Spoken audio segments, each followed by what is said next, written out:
A biblical perspective on life, culture and current events. This is 2020 on Vision.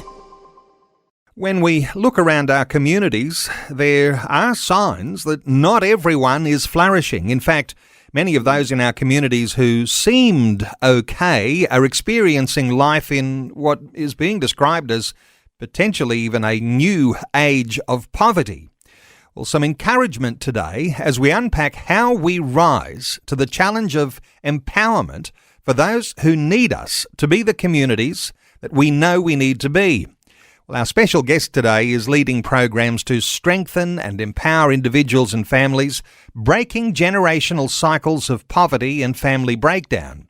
Mark Matthews is the co-founder of Empowered Faith Communities, a movement that builds community around community meals with people living in poverty. Mark is based in Victoria and employed by Crossway Baptist Church in Melbourne. He's co-author of the book Coach Program and Ordinary Mentoring for Extraordinary Transformation.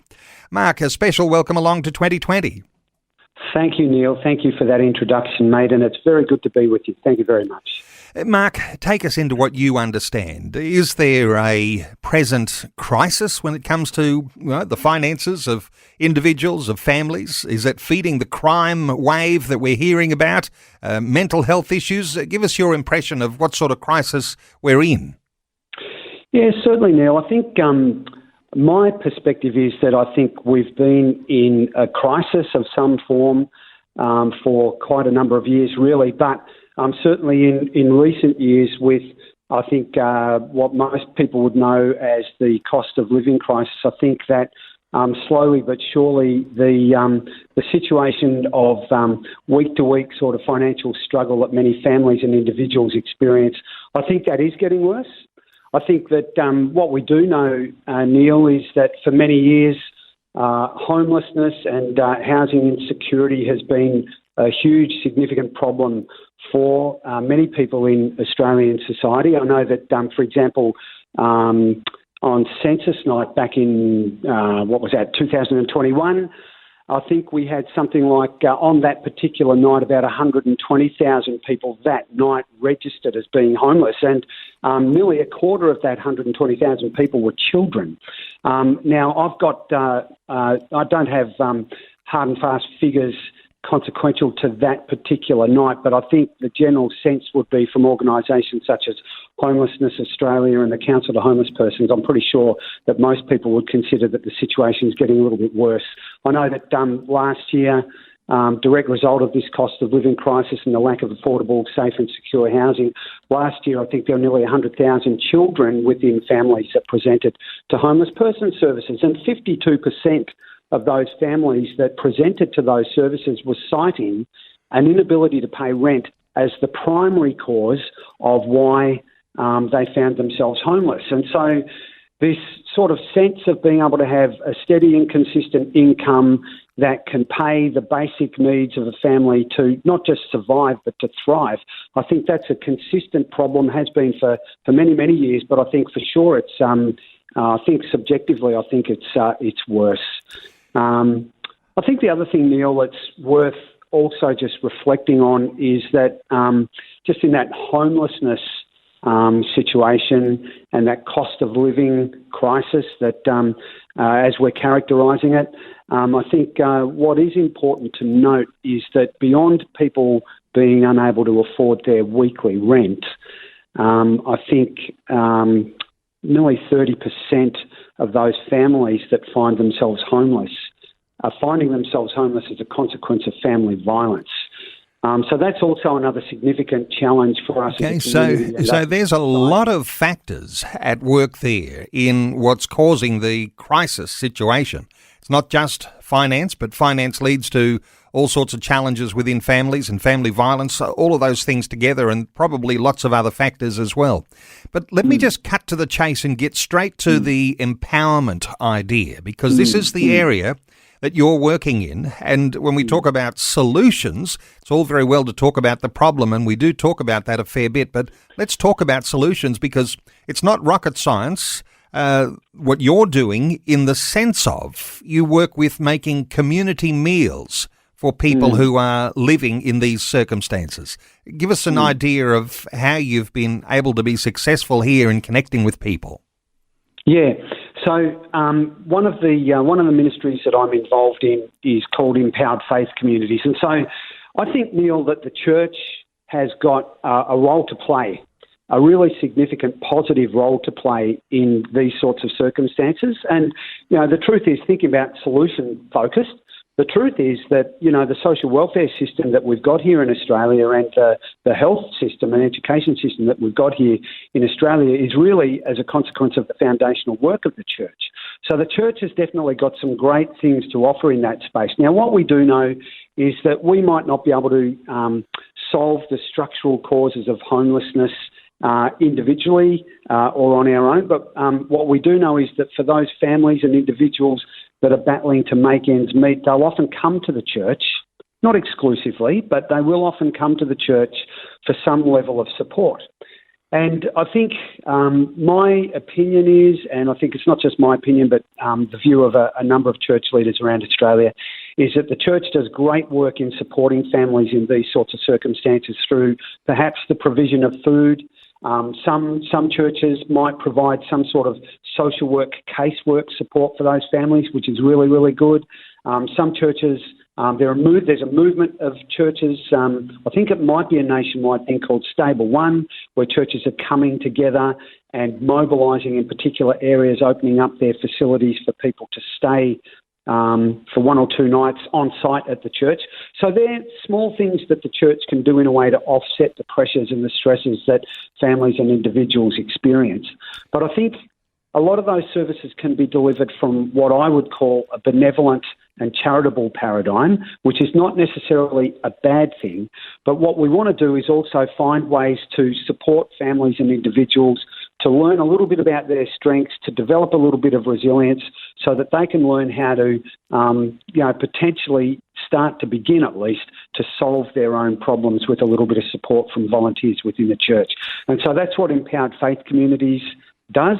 That's what our Coach Community Mentoring Program does, is that we're drawing alongside those battling individuals and families and supporting them to think about, well, what sort of resources do you have and how can we actually walk alongside you to actually make some improvements in your life, but to know that you're doing that not on your own. I like the way that you describe that coaching, that mentoring that needs to happen. And that really comes down to, I guess, one-on-one. I mean, you might have group settings as well, but I know you like to talk about that mentoring, that coaching, as though it's a spiritual parenthood. It's a really good way of describing it. How does that look in practice? Yeah, so there's 2 aspects to that, Neil. So around our community meals, we call our mentors spiritual parents. So they're providing a holistic type of support to people that are battling, that come to these spaces for food relief. And what we're doing is we're supporting those people, those individuals, to identify 1 or 2 little life goals, and we'll walk alongside them. Our mentors and spiritual parents are trained to walk alongside people that are battling with these sorts of life issues and to support them to work towards 1 or 2 life goals. So a life goal might be to get on top of my debt. A life goal might be to get into habits of being able to get the children to bed on time. A life goal might be I want to maintain sobriety. And so our mentors and spiritual parents, they're walking alongside people who identify their own support needs and their own goals, and we're supporting them to work towards achieving that. Now, what I can tell you is that we're taking data that watches the outcomes of this sort of support that the church is providing. And those people that are being coached, mentored through community meals or one-on-one, 80% of those people that are battling with life are achieving one of their self-identified life goals within the first 12 months, which is fantastic. So our trained mentors and spiritual parents are supporting those individuals that are battling with the sort of issues that we've just spoken about.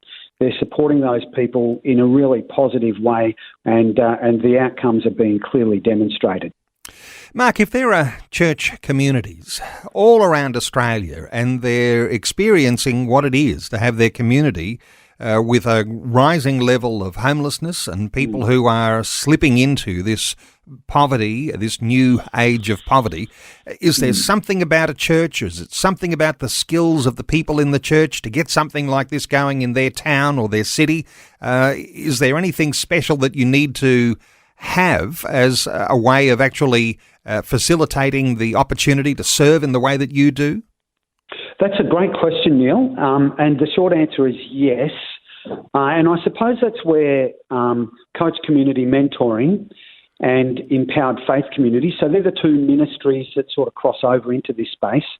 They're ministries that are, they fall under the governance and the guidance of the Crossway Baptist Church in Melbourne. So Crossway's a great church. I acknowledge my bias. I'm employed by them. Yep. Crossway's a great church, providing resources for the church nationwide to be able to do this sort of work. So what that means on the ground is that we can provide support for churches that are interested in mobilising volunteers in empowered faith communities around community meals, or mobilising volunteers to become mentors out in the community one-on-one. We can provide training and support to any church that's looking for that. So it's not just the training and the support that we're providing, but we're actually entering into a relationship with people that want to engage in this sort of space, so that together we can create some sort of solution for people at the local level that are struggling with these sorts of issues. Now, I've got to say this, Neil, and I'm glad you asked that question. I've got to say this, that there are a lot of very good, well-meaning people within the church that want to get involved in this sort of support and this type of work and make a difference to the lives of people in their local community, and that is absolutely fantastic. We want that. But you really need to come into that space with a set of skills that are going to really well equip you to be able to do that job suitably and to do that job appropriately. Now, there would be some people within churches that would know how to do that stuff suitably and appropriately, but there are other people that want to do that, have the heart for it, but just need to understand how best to mentor someone out in community who may be struggling with addiction issues, may be struggling with mental health issues or poverty on its own.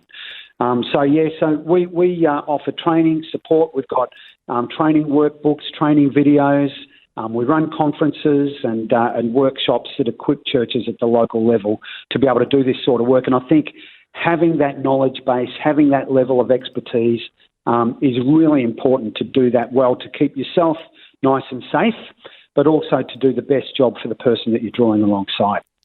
Well, Mark Matthews, special honour to you in the good work that you're leading there in Melbourne. And I know that there'll be listeners who are inspired that something needs to happen in their community, and they'll recognise that their church has got a real opportunity to rise to the occasion here.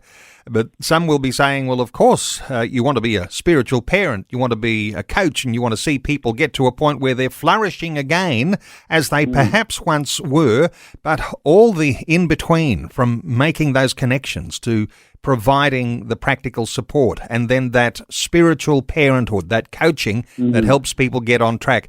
I want to just give your website if there'll be listeners who might want to connect with you, and they might want to access your book called Coach Program, and also Ordinary Mentoring for Extraordinary Transformation, wondering where to start, wondering who to connect with. Here's the website, coachnetwork.org. coachnetwork.org, and you'll be able to connect with our guest, Mark Matthews. He's co-founder of Empowered Faith Communities. Mark, thanks so much for sharing these insights with listeners today on 2020. Thank you so much for your time, Neil. I really appreciate the conversation. Thank you. Thanks for taking time to listen to this audio on demand from Vision Christian Media. To find out more about us, go to vision.org.au.